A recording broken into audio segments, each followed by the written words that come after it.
all you beautiful people. How y'all doing today?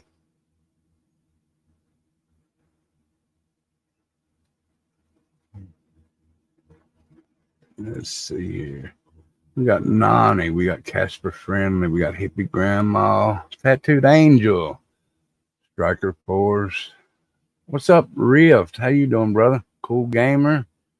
Shane. Lisa Hamilton.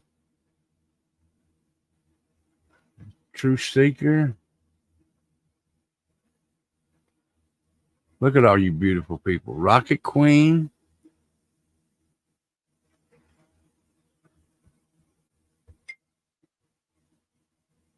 Hindsight. Hello, Hindsight. And of course, we got Mr. Nightbot. How y'all doing today? Hope y'all are doing good. A long, tiresome day at work. But we're here. And the story is of the greedy. I feel better. I'm just tired because of work today, but other than that, I feel a whole lot better. The greedy, trying to get paid twice. I'm feeling a whole lot better, Summer Thunder. Thank you for asking.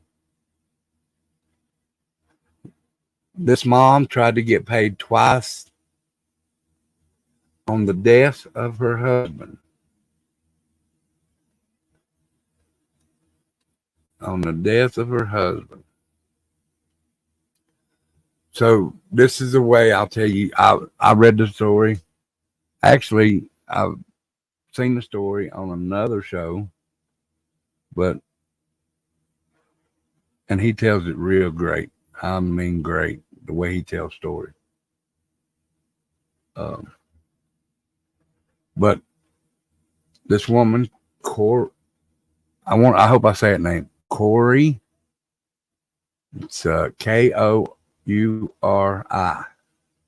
Last name is Richins, Richins. Anyway, her and her husband own some property, right? Don't give Becky any ideas. That's exactly right. But hey, Casper, glad to see you back. Her and her husband own some property, and they're not wealthy, but they're not bad off.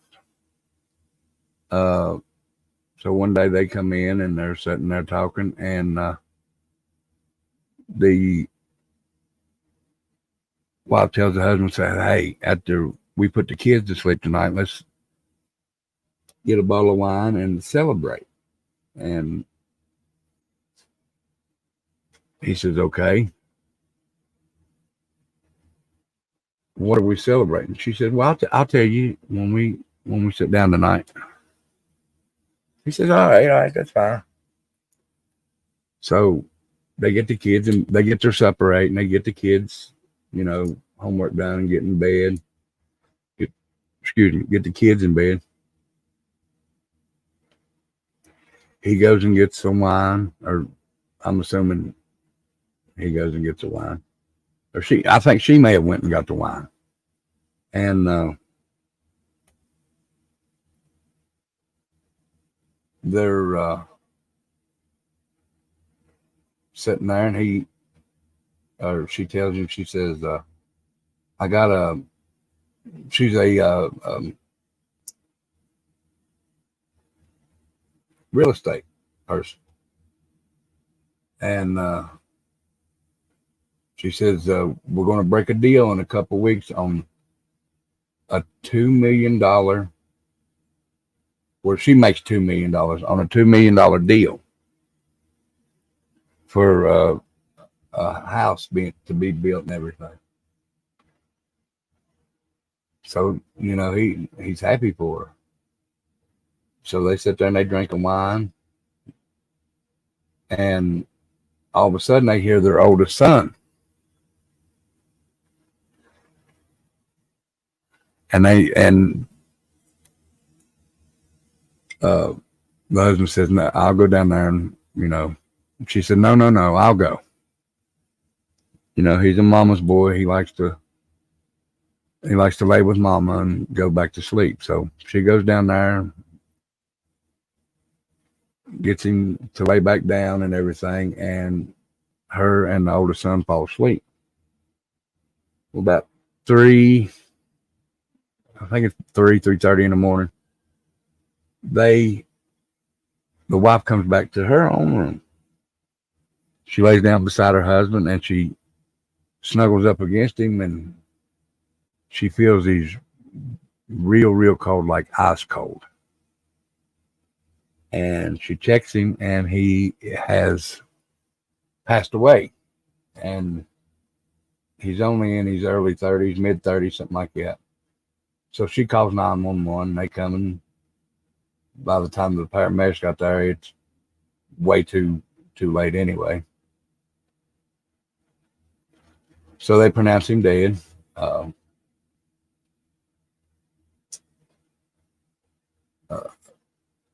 Now this story is still ongoing. So she notices her kids after a couple of weeks still are trying to cope with the loss of their dad, because they were daddy's boys. And so she tries to figure out how to cope and help the kids cope with the loss of the dad. So she decides to write a book on how to cope with the loss of their dad. So she writes this book, Are You With Me?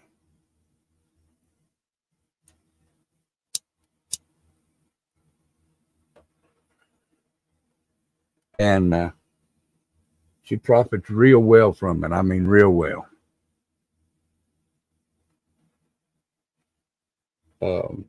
She gets the book deal. She goes on talk shows left and right. I mean, one talk show after another, after another, after another, after another. And they try and figure it out, and they can't figure out what he passed from. So finally, they come and take all the electronics in the house.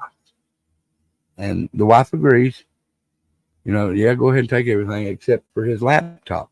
His laptop is not here. His partner that he was working with come and got his laptop. And I'll just name the guy Ronnie. His partner's name is Ronnie. I think his name was Scott, I believe, something like that. Scott, or I believe it was Scott. Anyway, they go and check the laptop, and there's nothing on there. So this goes on for like a year. So finally, if I'm not mistaken, they dug him back up and found fentanyl in his system.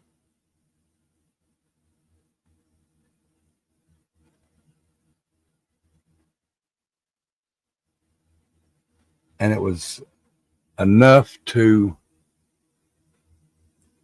kill 5 regular full-grown horses, they said.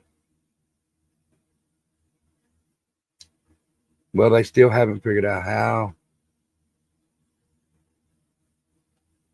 Yes, she is. They can't figure out how, he got it. So As they're searching through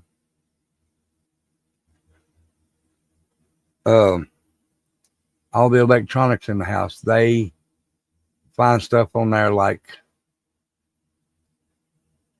how much fentanyl to use, and the most luxurious prisons.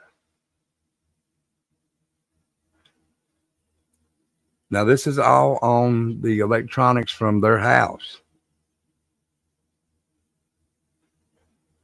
So they finally figure out that she has something to do with it, and they come to arrest her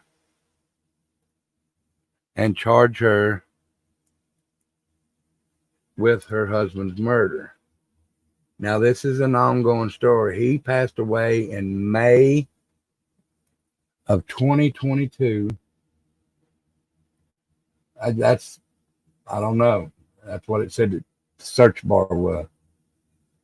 But her husband passed in May of 2022, and she is still in jail right now. They're waiting to go to court for the murder of her husband. And I'll bring up the story here in a minute, let you all read it.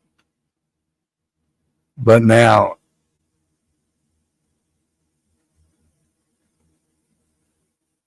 she had got paid for the story and for her husband on the insurance.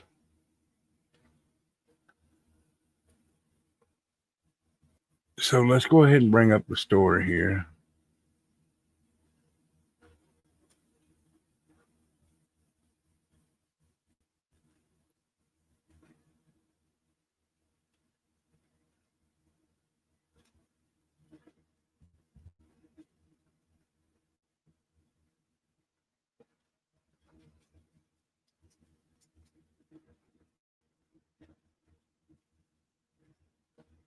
I'm going to get everything situated.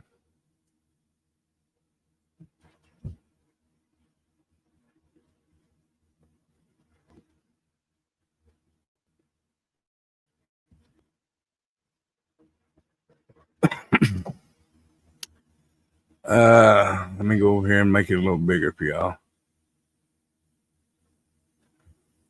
Can y'all see that? Yeah, she profited from his death.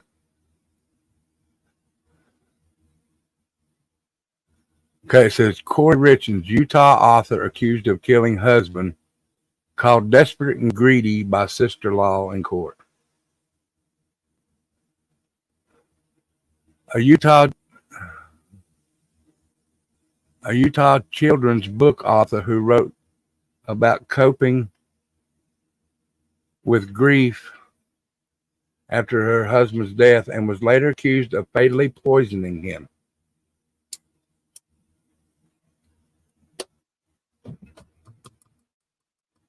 Was called desperate, greedy, and extremely manipulative by her sister-in-law during a detention hearing Monday. Kouri Richins, a mother of three, will remain in jail for the duration of her trial on murder and drug charges, a judge said. Her case became a true crime sensation last month when charges were filed as a transfixed public pored over Are You With Me?, the illustrated storybook about an angel wing-clad father watching over his children after passing away, and scrutinized remarks Richardson made promoting the book as a tool to help children grieve. Monday's hearing offered both prosecutors and Richard's attorney a chance to preview the case and provide contrasting theories of the case. Prosecutors called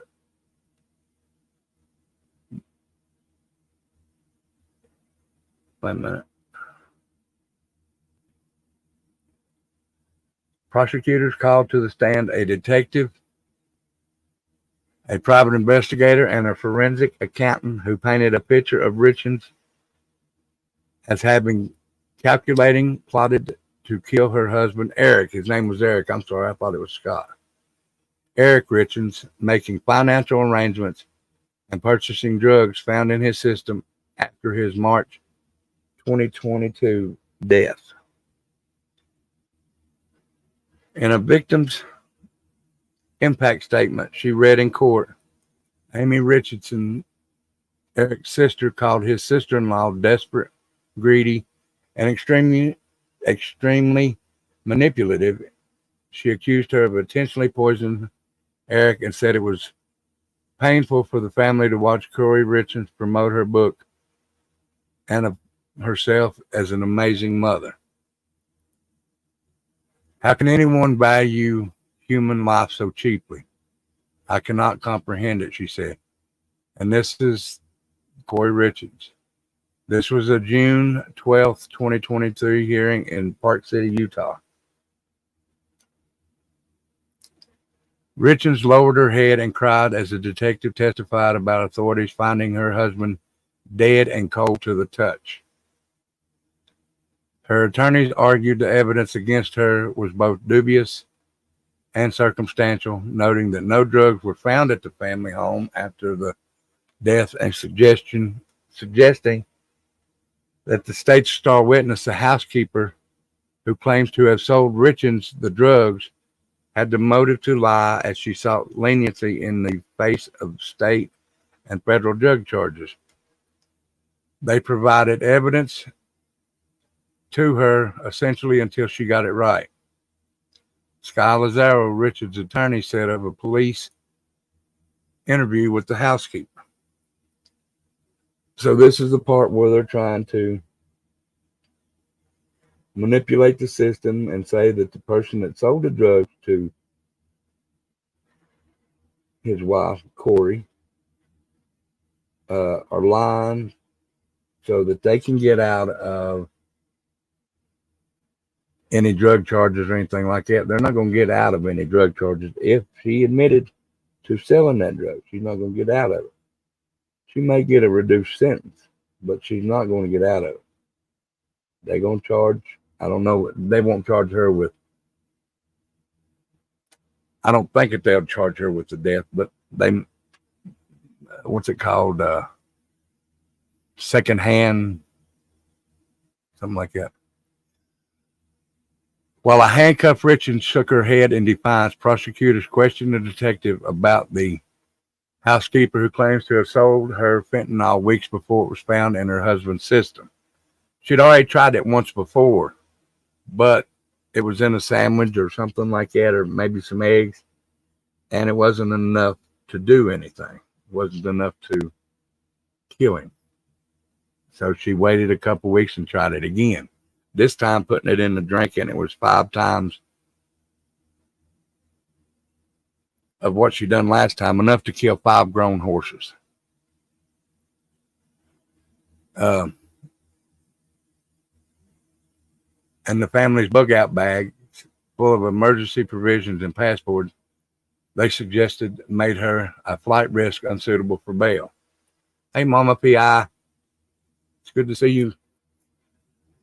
She huffed deeply as they questioned the private investigator about the search history on her devices, including for luxury prisons for the rich and the information disclosed on death certificates. And with both members of both sides of the family sitting in court gallery behind her, they asked forensic accountant about Richins' personal financial struggles and the millions of dollars at stake in her husband's estate.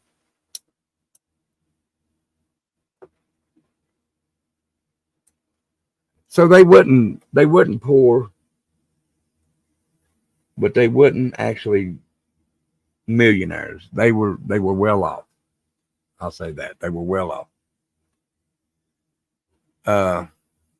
1 or 2 pills might be accident. 20 or 5 times a lethal dose is not accidental. That's a lot. That is someone who wanted Eric dead. Summit County Chief Prosecutor Patricia Castle said.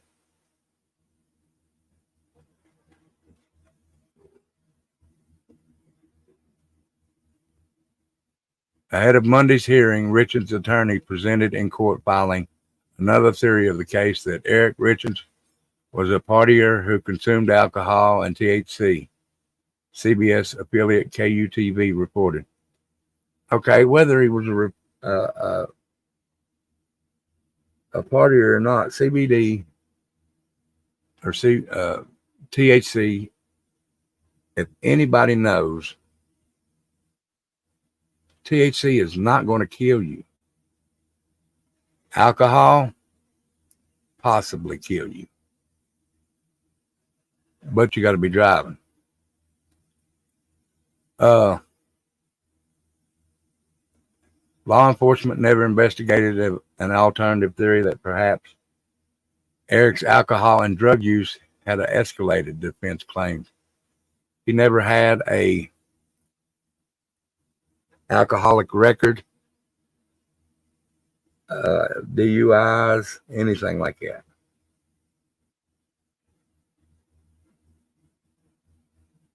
The detention hearing built off court documents in which prosecutors alleged Richins slipped 5 times the lethal dose of fentanyl into a Moscow Mule cocktail she made for her husband amid marital disputes and fights over multi-million-dollar mansion she ultimately purchased as an investment.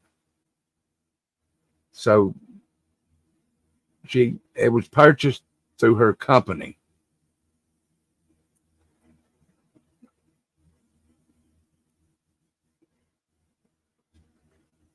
In them, they paint a picture of a conniving woman who tried to lethally poison her husband multiple times, including a vacation to Greece and weeks before his death. Witnesses interviewed as a part of the investigation allege on Valentine's Day she laced a sandwich made for him with hydrocodone and repeatedly denied her involvement in the day of his death, March 2022. Even telling police, "My husband is active. He doesn't just die in his sleep. This is insane."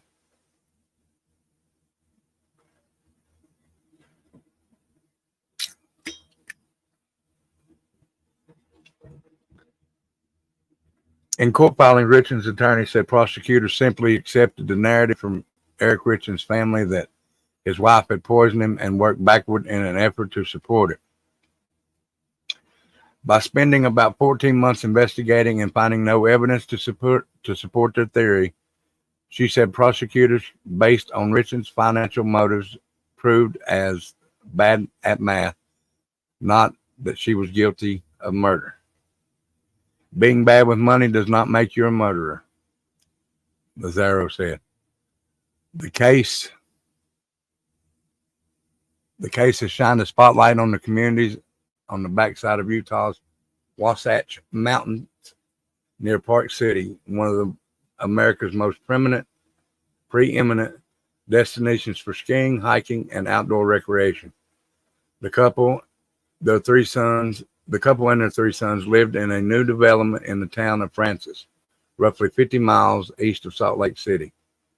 They argued over whether to purchase an unfinished 20,000 square foot mansion in nearby Midway, Utah, according to court filings. If the case goes to trial, it will likely revolve around financial and marital disputes as possible motives. In addition to arguing over real estate, prosecutors also say Kouri Richins made major changes to the family's estate plans before her husband's death, taking out life insurance policy on him with benefits totaling nearly $2 million. So the life insurance policy, what she was going to cash in on, and she cashed in on the book. So I'm going to find a little bit about on the book here and show y'all. All right, let me go here.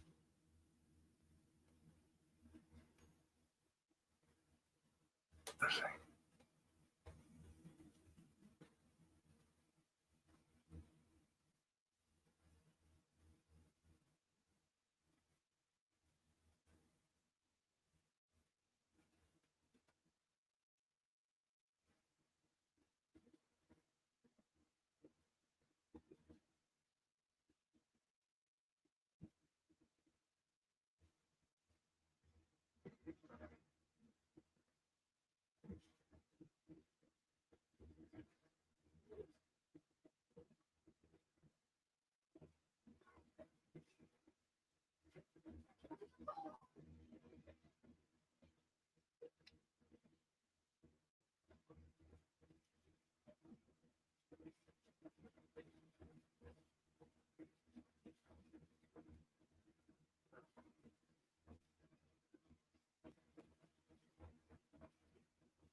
While that's coming up, give me just a second.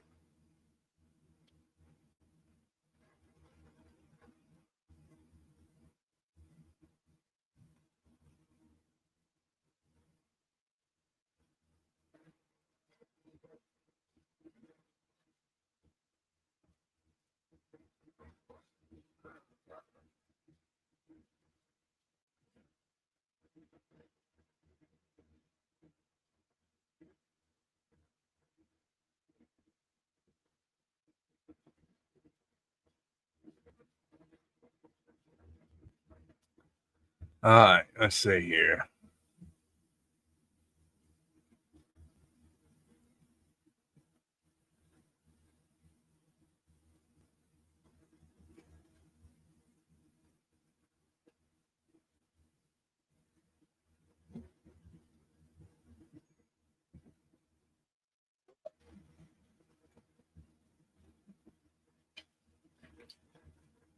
All right, let's bring us up.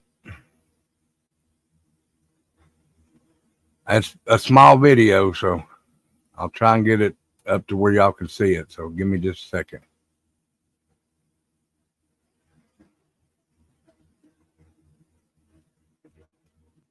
This is the mom talking. Are you with me, Kouri Richins, to share her 3 C's to helping kids cope This with is the grief? mom. And Kouri, I want to start with your story. What happened in your personal life? So my husband passed away unexpectedly last year. So it's March 4th was a 1-year anniversary for us. And he was 30. It completely 39. I'm sorry, took guys. us all by shock. And we have 3 little boys, 10, 9, and 6. And, my kids and I kind of wrote this book on the different emotions and grieving processes that we've experienced last year, and that it can kind of help other kids with this and kind of find happiness some way or another, and to make sense and process. I'm Yes. sure, and I'm Yeah. sure you felt that going. Sorry, guys. Give me just a second.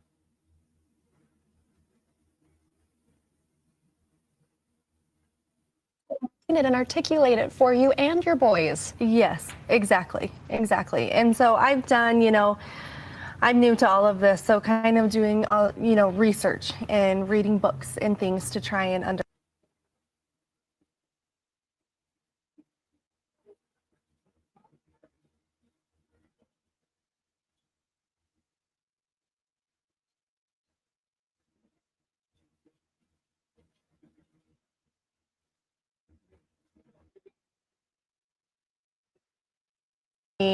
How to grieve as a widow, as a wife.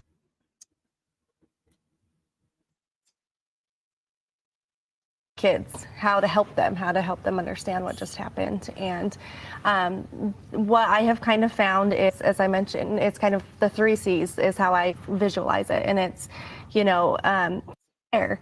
And it's, making sure connection is the major one in your home, and memories are always brought up. No, she didn't hurt the boys, your just loved her husband. ones love to do, whether it's riding bikes or their favorite dinner, and just constantly, talking about them. And Kouri, do you mention at dinner, here's Dad, or Dad would like this meal, or Dad Yes. would, Yeah. let's bring Dad on a bike ride? Yeah, exactly. And it's, explaining to my kid, just because he's not present physically, that doesn't mean his presence isn't here with us, and he's doing these things with us, and he's here for birthdays, and he's here for Christmas, and and it's just comforting to them to know that they're not living this life alone. Like, Dad is still here, it's just in a different way, a different version. Well, I opened up your book and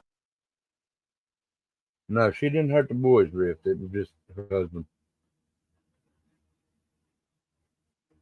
And this woman actually writes a book.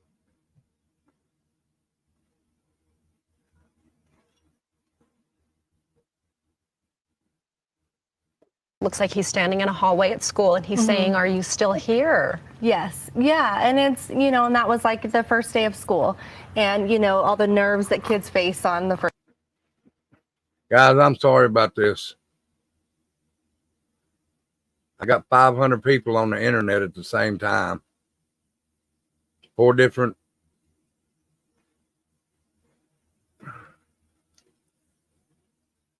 I'll try and get it fixed for tomorrow night, guy. And just hoping, Dad, like, walk with me, like, help me get through today, like, give me the strength to do that. And it has found, it's been a lot of peace for my kids to, to really remember that in the back of their head.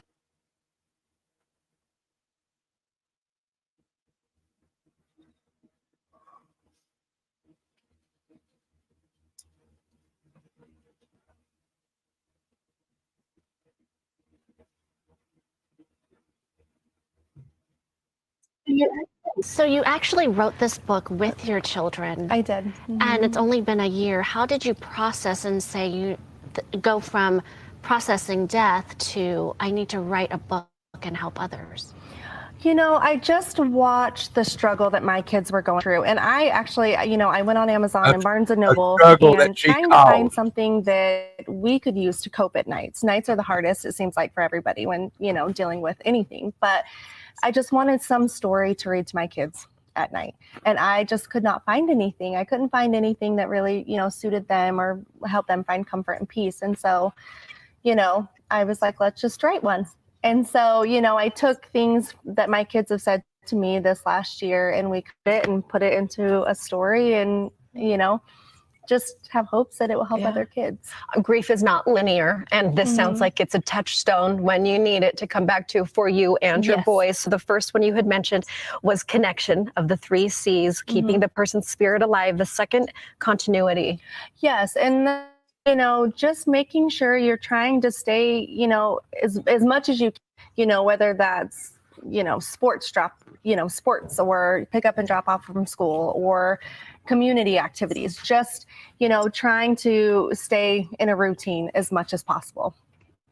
And then the last C is care. Yes. What does that mean? So, on top of just loving your kids and hugging them and kissing them and, and everything, I think it's important that I've learned to really affirm, their feelings. When they're mad or they're sad, it's just that affirmation of, I understand, like, that you are upset, because of this, like, let's talk about it, and so I think really it's not, it's the emotional and physical touch of it, but really letting your kids understand that why they're feeling the way that they are feeling, and it's okay, and let's deal with it and talk about it. There's a promotion right now. Get a free copy of the book April 30th and May 1st through Amazon Kindle. You are an amazing woman and mom, and we thank you for being vulnerable and sharing this and touching the lives of others. Thank you. I really appreciate being here. All right, now you've seen that part, so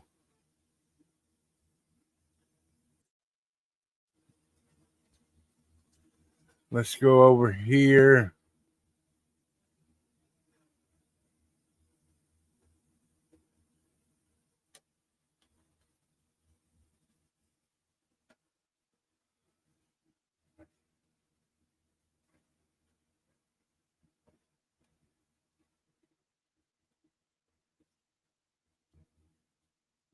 This is her in court.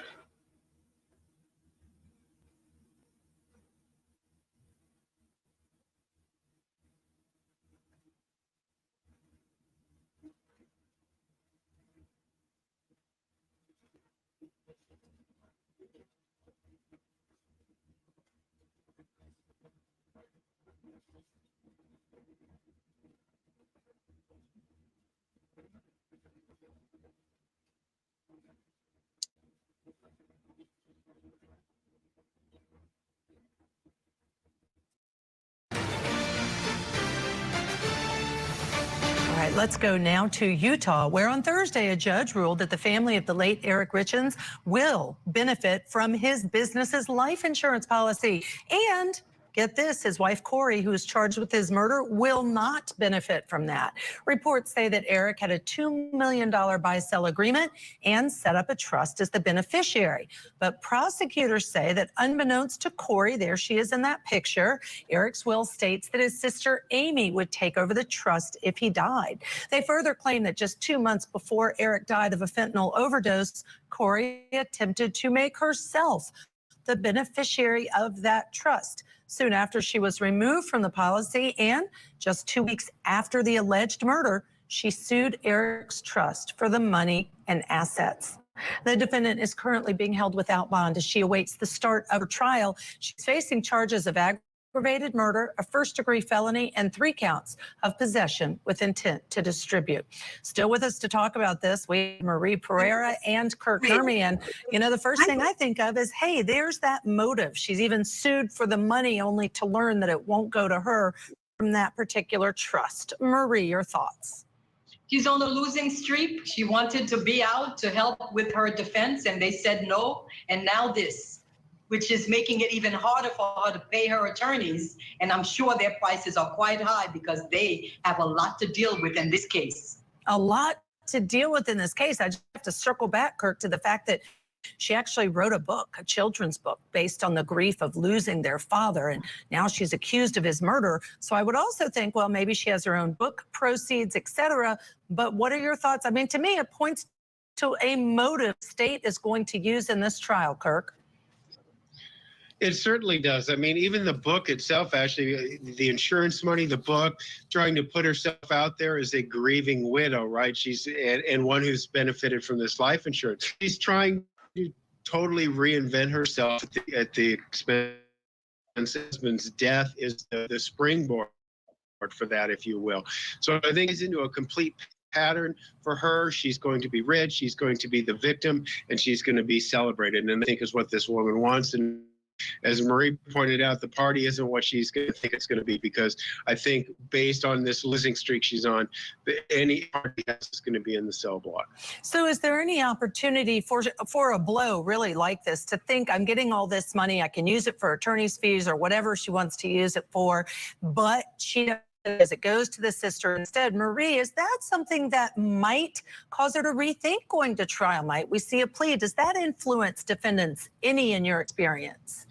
We're good. I don't think that the prosecutors are going to give someone who allegedly murders the father of their children and writes a book about it, and like Kirk says, uses it as a springboard for fame, going on talk shows, etc. There's not going to be a plea presented to her. The plea has to come from the prosecutor to approach defense and say, hey, let's try to, work out a plea. And in this case, I think it's so egregious, they're not going to offer her any type of plea. All right, what do you think, Kirk, about a potential plea in this case? Well, listen, if she can't afford to pay her attorneys, she will be entitled to attorneys who work for the defender's office. I don't see her wanting to plea in this case. I still think she probably wants to cast herself as a victim, some hope that she can spring back from this. Hope is a powerful tool to someone who's charged with a crime. And so, I could very well see a change in her legal team, but not in a change in her pleas for innocence. I think she wants this trial to go forward. I think for female defendants in particular, those accused of murder, image is so important, and she wants to protect her image, and she thinks she's successful doing that at this trial. Boy, Kirk, you almost say that like you have some experience with representing high-profile females. See, there you go, playing the victim, Casper Friendly, and that's what she is. But now she don't get no money out of that.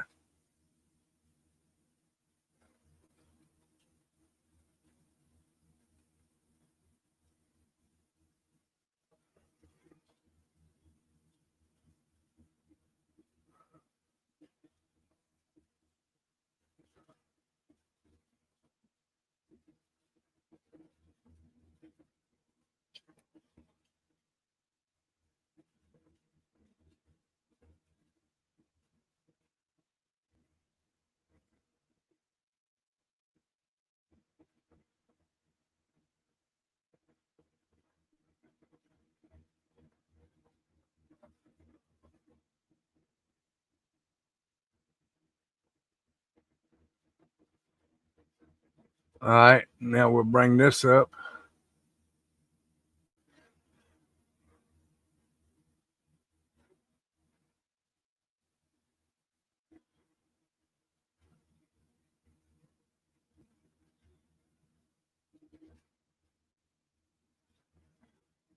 Give me just a second, guys, and I'll bring it straight up.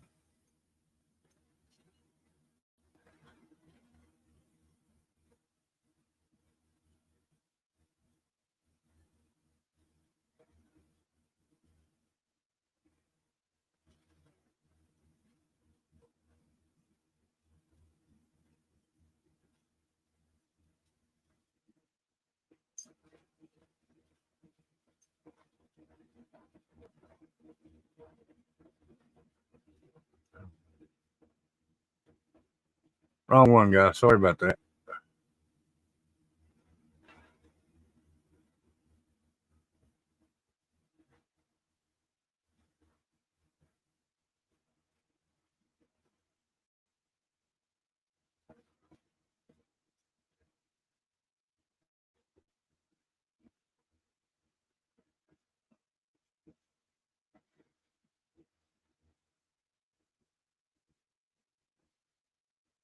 That wasn't what I thought it was, guys. I was trying to find her. Uh,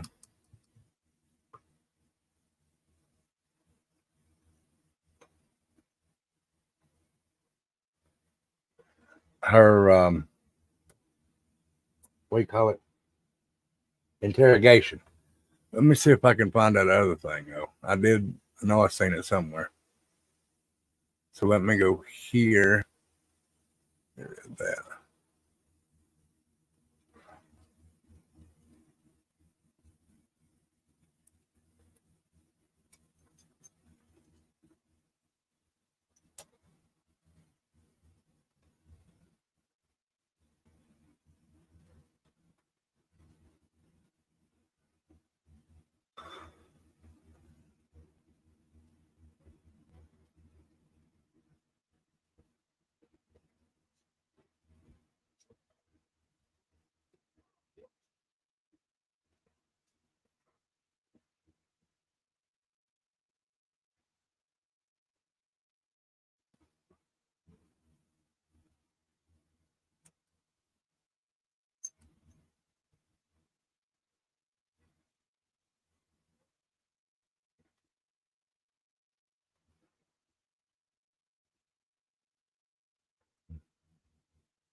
Okay, give me just a second, guys.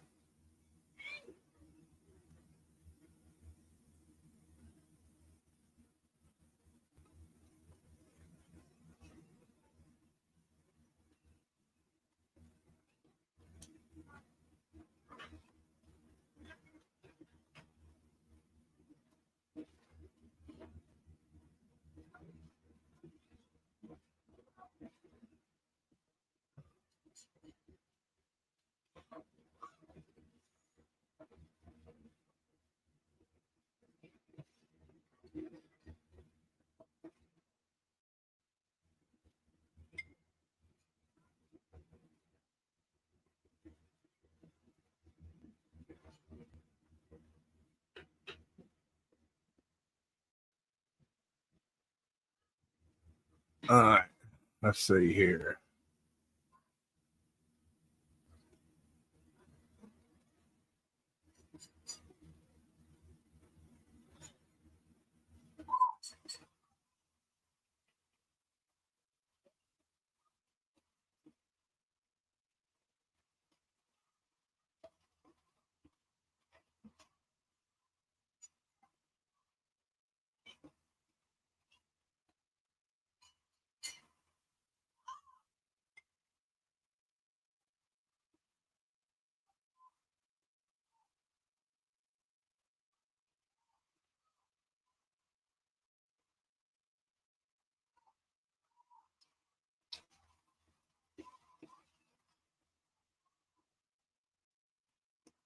All right. I found her arrest record. That's what I was looking for, guys. I thought I had it on my desktop, but it wasn't there. So, all right, this is her arrest record.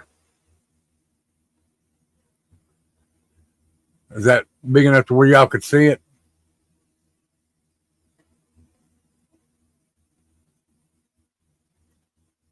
I can make it bigger if y'all need me to.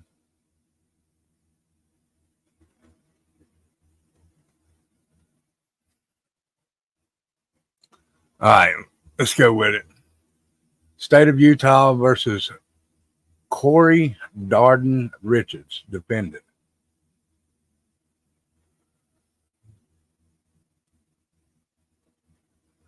The undersigned prosecutor states on information believed that the defendant either directly or as a party committed the crimes of criminal homicide, aggravated murder in violation of Utah Code 765-202 to a first degree felony as follows, to wit: that on or about March 3rd in Summit County, state of Utah, the defendant A did intentionally or knowingly cause the death of another individual under any of the following circumstances. The actor committed homicide by means of administration of a poison or any lethal substance or any administered in a lethal amount, dosage, or quantity. Furthermore, the defendant was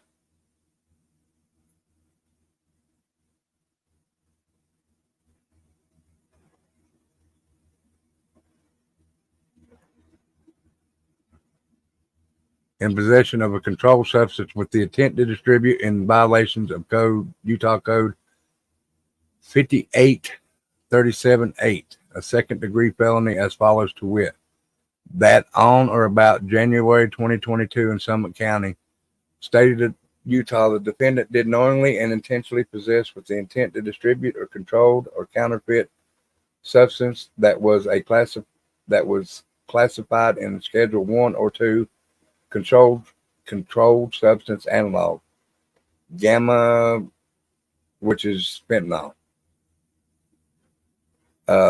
Possession of controlled substance with intent to distribute, a second degree felony as follows, with that on February 11th in Summit County, state of Utah, the defendant did knowingly and intentionally possess with the intent to distribute or controlled counterfeit substance that was classified as Schedule 1 or 2,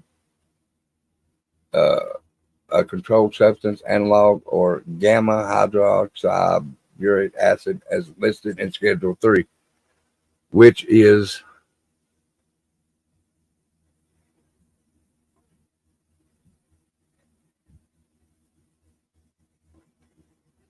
people are chatting in here, True Seeker. Now don't start that. But they're listening also.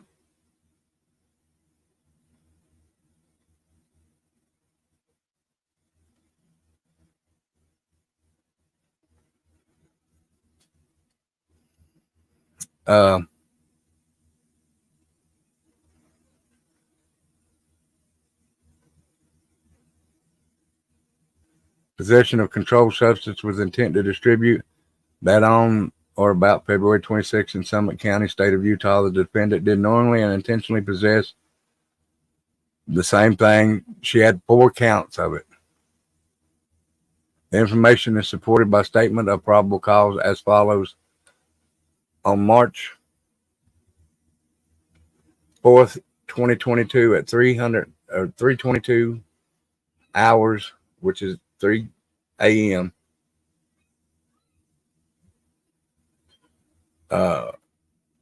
Summit County Sheriff's deputies and EMS staff responded at residence located in Summit County on the report of an unresponsive male. When they arrived, they found Eric Richins on the floor at the foot of his bed. Okay, now when she told the story, he was still in his bed and she didn't move him. So I don't know that. I had to look more into that.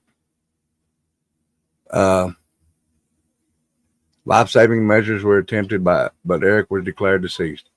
During interviews with the deceased wife, the defendant, Kouri Richins, stated that around 2100 hours on March 2022, she and Eric were celebrating the defendant's closing on a house for her business. Defendant stated that she made Eric a Moscow Mule in the kitchen and brought it to their bedroom, where Eric consumed it while sitting on the bed. The only people in the house were the defendant, Eric, and their children. Defendant stated that she went to bed, and shortly after she went to sleep, one of her children in the children's room she went to sleep with one of the children because that the child was having a night terror. The defendant said she awoke around 3 and came back to her and Eric's bed. She felt Eric and he was cold to the touch. That is when she called 911. Defendant told law enforcement that she left her room to go to her child's room. She left her phone plugged in next to her bed and did not take it to the child's room. However, when the defendant said she went to the child's room and she called 911, the status on her phone shows that it was locked and unlocked multiple times. And there was also movement recorded on the phone in addition. Tolls on the defendant's phone show that messages were sent and received during that time. These messages were deleted. Ooh.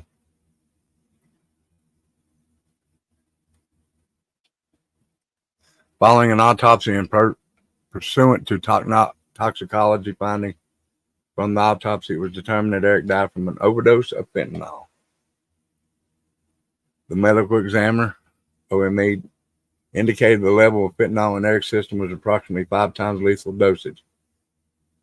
The examiner stated fentanyl in Eric's system was illicit fentanyl and not medical grade. It is also the opinion of the examiner, after evaluating Eric's gastric fluids, that the fentanyl in Eric's body was ingested orally.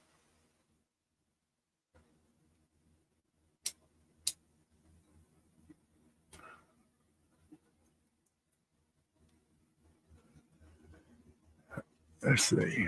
After receiving the information regarding the toxicology, a search warrant was obtained for Eric and the defendant's residence. During the service of that search warrant, defendant phone and several computers were seized as evidence. Warrants were obtained for all the electronic devices, and information from those devices were downloaded.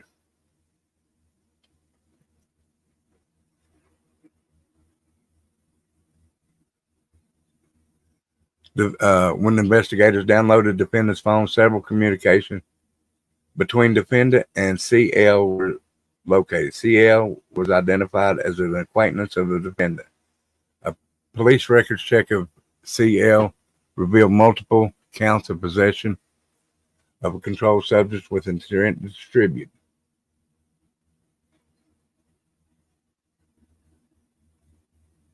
Possession of controlled substance and possession of drug paraphernalia. On May 2nd, 2023, Summit County detectives interviewed CL. CL told detectives that sometime between December 20 and 21 and February 2022, the defendant contacted CL via text message and asked CL if could get defendant some prescription pain medication for an investor who had back injury. Within a few days, CL produced hydrocodone pills from a dealer. Defendant told CL to leave the pills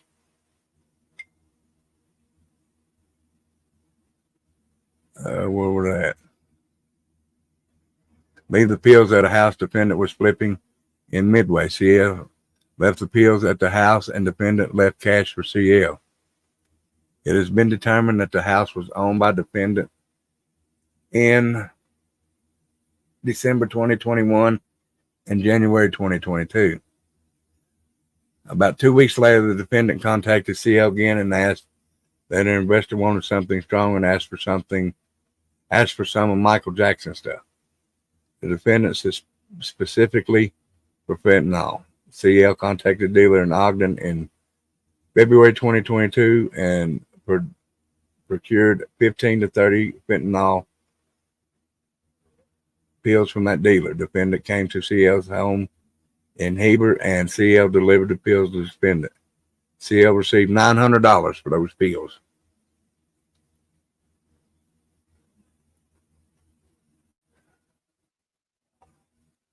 3 days later, in February 2022, Eric and defendant had a Valentine's Day dinner in their home. Shortly after that, Eric became ill, believed that he had been poisoned. Eric told a friend that he thought his wife was trying to poison him. About 2 weeks later, the defendant contacted CL again, asking for another $900 worth of the pills. CL contacted the Ogden dealer again, February 26, 2022, and procured pills. The defendant told CL to leave the pills at the outdoor fire pit of the Midway house where there was cash waiting for her. 6 days later, on March 4, 2022, Eric was found dead of fentanyl overdose.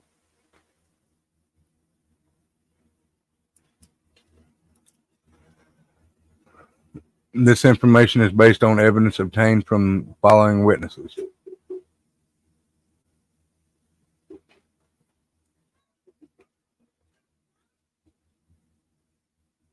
So she did buy from CL confidential. Lucky, I don't know what. I guess it's her maid. But like I said, this trial is ongoing. She's still in jail. She still has not went to court yet to be tried. I will bring more up on this story as it gets more and more interesting.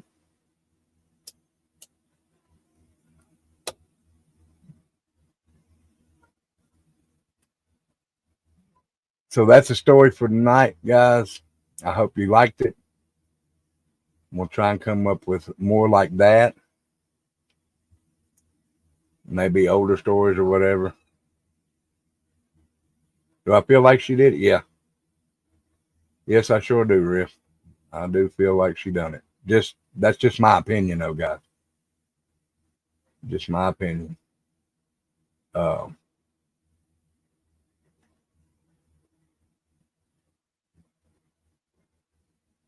really do feel like she done it.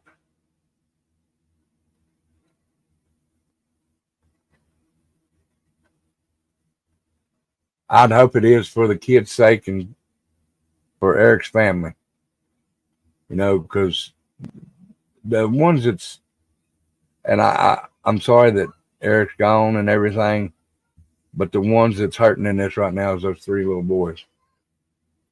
Just like in the case with the Doberman. You know, the mom is the one that's suffering in this because she lost 3 of her children. I'd like to see that case over before the end of this year. I'd like to see him go to court, then find him guilty, give him the death penalty because he didn't give them boys a chance. This one, I'd like the same thing on this one, but you know, it's hard to tell with these things anymore.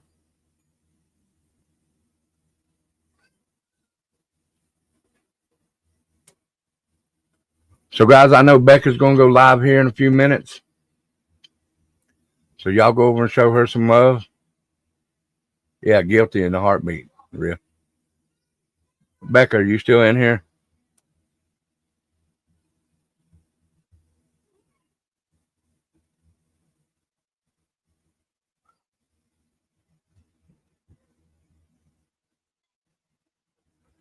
$10:30. She got an open panel. There you go, guys.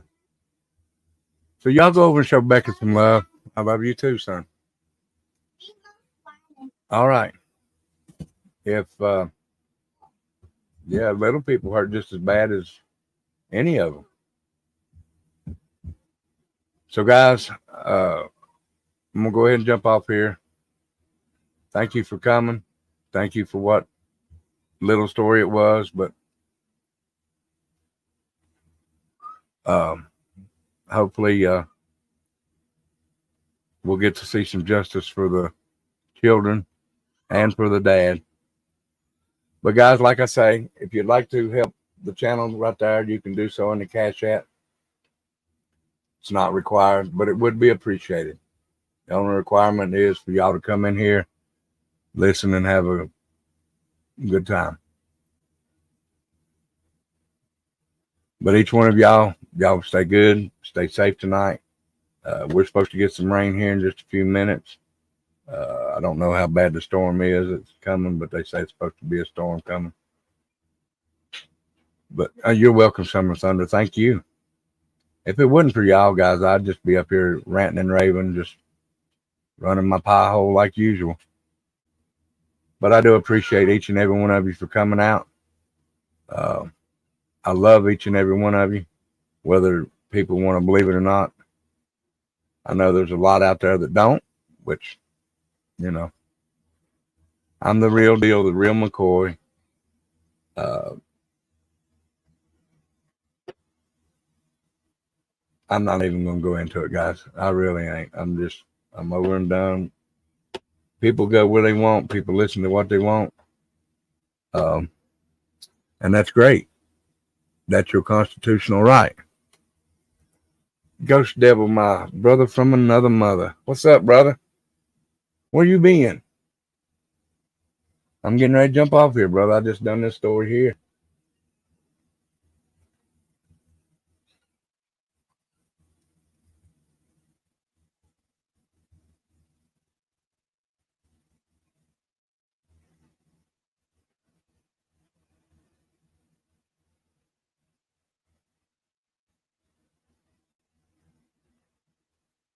But I'll message you on Discord here in a little bit, Ghost Devil.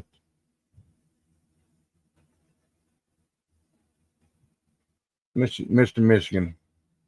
Hey, brother, how are you? I hope you're feeling better. I hope your headache goes away. I love y'all too. Seriously, I do. Sleeping.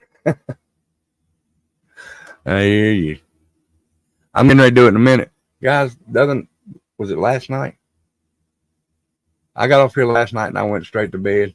I didn't move until, besides getting up in the middle of the night and doing your usual stuff, I didn't move until 10 o'clock this morning. I slept 9 straight hours. I hear you. Beat Bob up. Yeah. All right, go on. Go on. All right, go on. You remember this? Yes.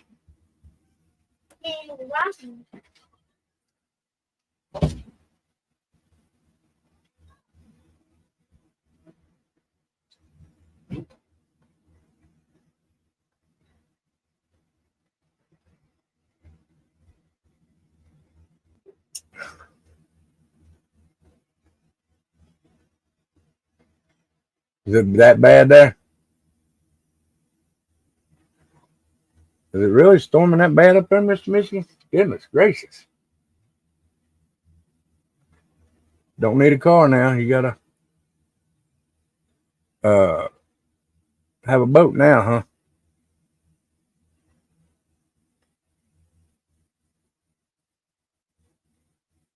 That's wonderful news, seriously.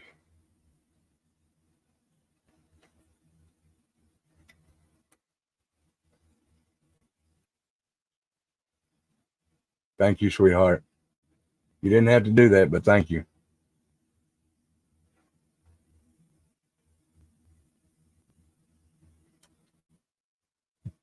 Yeah, Mr. Michigan, all aboard. It's getting ready to rain here, and it rained. I went into work today after I don't remember what time it was, and it rained on the way to work. I love you too, Nani. It quit, and now it's getting ready to rain again.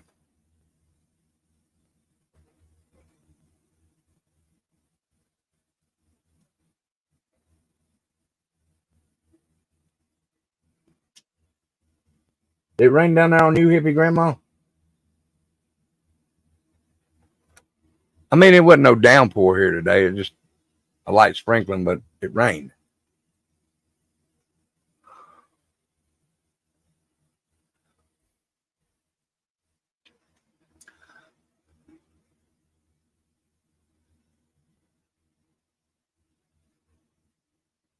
No, she sent you a Facebook friends request, Nani.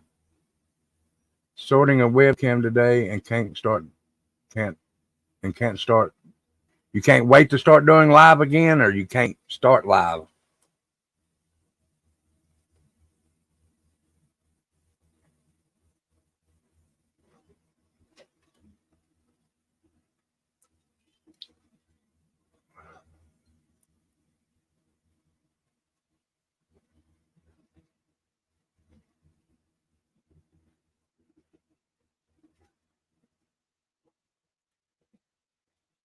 Or you can start doing live again. Okay.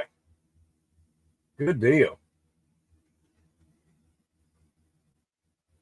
Well, I can't wait to see him. Excuse me. I didn't mean to belch like that guy. All right. But, guys, I'm going to jump off here. Becca's going to fix me a little bite supper. I haven't ate yet. But, Ghost Devil, I will message you on Discord here in a minute in the office, okay? So, guys, I love each and every one of you. Thank you for coming by. Thank you for everything that you do for me. I love each and every one of you. Y'all just don't know how much I love you. Seriously. Y'all just don't know how much y'all mean to me. The true ones, I mean. And each and every one of you know who you are. Each and every one. But I love each and every one of you. Y'all be good. Stay safe. Stay warm. Stay dry. And I don't know if I'm going to do it on mine tomorrow or if we're going to do it on Tattoo Couple, but we are going to read some more out of the Dark Truth.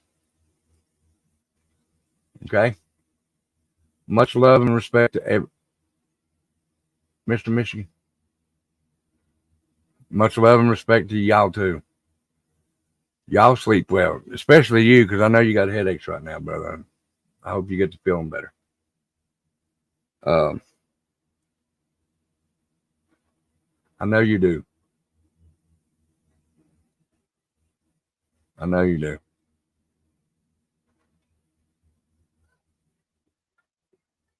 Go read in Discord office what I wrote. But again, guys, I will see you tomorrow. It'll either be we'll do Tattoo Couple on mine tomorrow. How's that? But yes, please go show Becca some love. She's going live at 10:30. That's it. Rebel Fam for life or Freebird for life. Either one.